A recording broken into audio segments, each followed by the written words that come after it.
Hello love, it's Rusty Notes here, and today I'm going to do something completely different from what I usually do.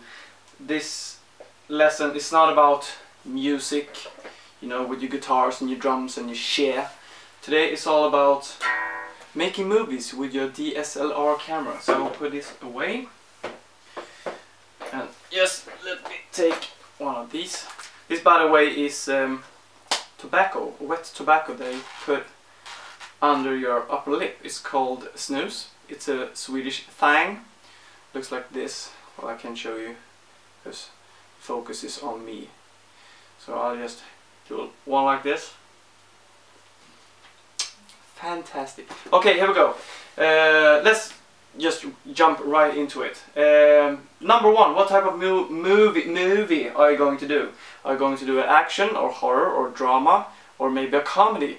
I don't know. Maybe you don't know either. So think about that for a second. And no matter what type of movie you are going to do, you should plan it well. So you know, maybe write a script for it. Or maybe if you're just doing a YouTube video like me, maybe you don't need a script, but I do because I can't remember all the things that is inside this beautiful head. Okay, next, shots, fill shots, what I call fill shots. What are fill shots? Well, I'm going to show you a clip. Fill shots is basically those shots in between those important shots, like shots at the street, the people, or the city, or just the environment around. And I think that is very, what do you say, very good thing to do when you're trying to do this whole cinematic look and feel to your clip. But I will come back to that later. The actors, are you going to hire real actors or maybe ask your friends? I think it's very important that the actors are good, because otherwise the movie will suck either way. So think about that. The actors, or are you going to use your friends? I don't know, it's not my problem, it's your problem. Locations. Try to find the best location that you can get. Maybe for free, or maybe if you rent some house, or if you have a very cool house yourself with a pool, a garage with multiple cars. I don't know. Think about locations. A very good location can make a good movie better. And a bad location can make a good movie completely useless. You see what I'm talking about. Time of day. Are you going to shoot at day, night, evening, morning? I like the so-called golden hour. What is the golden hour? Yeah, the golden hour is that hour when the sun is on its way down or on its way up. You know, when you have that yellow glow across the sky. It's like yellow-red, and it makes your skin pop and looks beautiful, especially on rooftops. So think about that. Okay, next step. What camera do you buy if you don't own a camera? Well, I don't know. It really depends on what kind of budget you are on or what you're after. I'm using the Canon EOS 600D, also known as the Rebel T3 something, I guess. I can't show you the camera right now because I'm using it to film with. So, why DSLR? Well, I bought a DSLR just because the depth of field. I know you can get it on a regular video camera, but you have to pay so goddamn much money if you want a really good one. And you don't get the same look with a Handycam. I have my old Handycam somewhere. This one. The Toshiba Cameo SX900.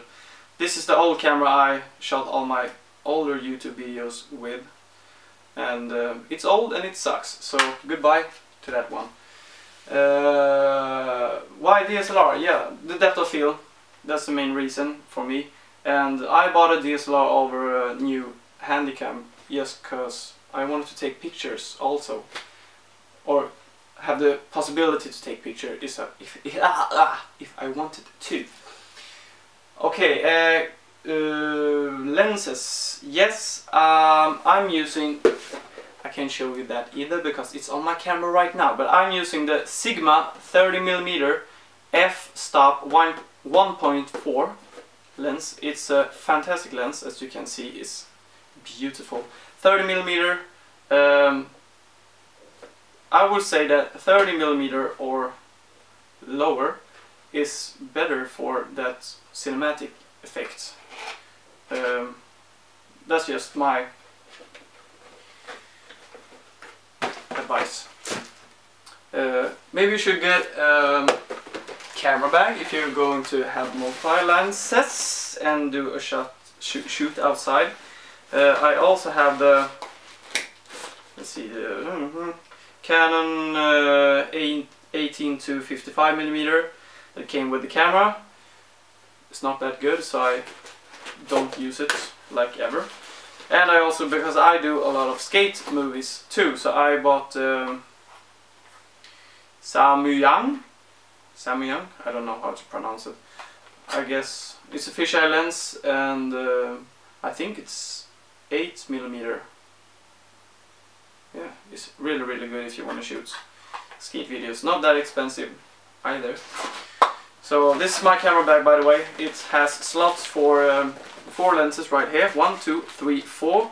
A little pocket here in the middle where you can put your SIM card and some cables maybe. And this top over here is for your DSLR camera. Really good. And you got a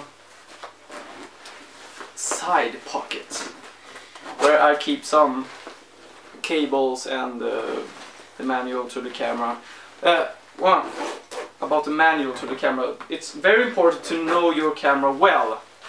If you don't know the settings on your camera, don't know how to use it, your movies ain't gonna turn out well. So get to know your camera. That should be the first step after you bought the camera. Get to know your camera and how it works, and that thing, and some other accessories. Buy a tripod, for God's sake, buy a tripod, because most DSLR cameras are very sensitive to, you know, shaky moves, and your clip or movie will turn out like crap if you some lenses have stabilizer, which is great, but not all lenses have that. Like the 30mm Sigma lens doesn't have it. So use a tripod if you can. Moving on, camera settings. Well, first of all, don't use any automatic settings at all. Set all your settings manually. Why? Because if you don't do it manually, your exposure can mess with your clip multiple times. So it can be brighter and darker and brighter depending on your lights outside or inside, and the white balance can change in the clip, and you don't want that because the colors will get messed up. So set your camera settings manually. In camera settings, frames per second. Well, most real movies, you know, the Hollywood movies, are filmed in 24 or 25 frames per second. Correct me if I'm wrong, I don't really know, but I think it is. So set your camera to shoot 24 or 25 frames per second if you want that nice film look. I'm filming this in 24 frames per second.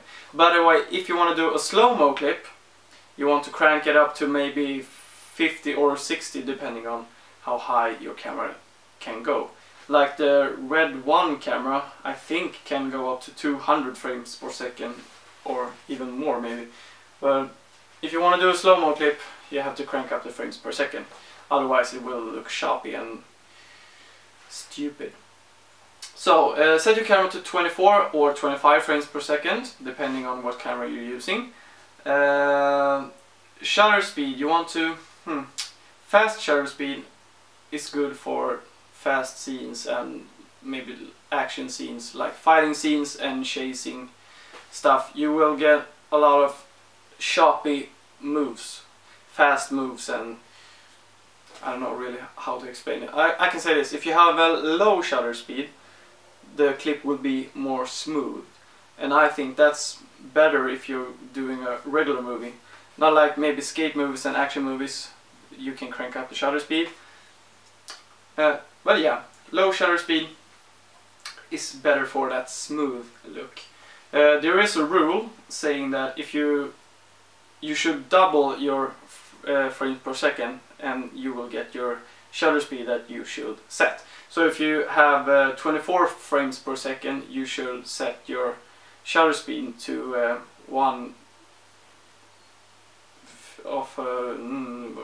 50 per second. Oh, I don't know, scratch that.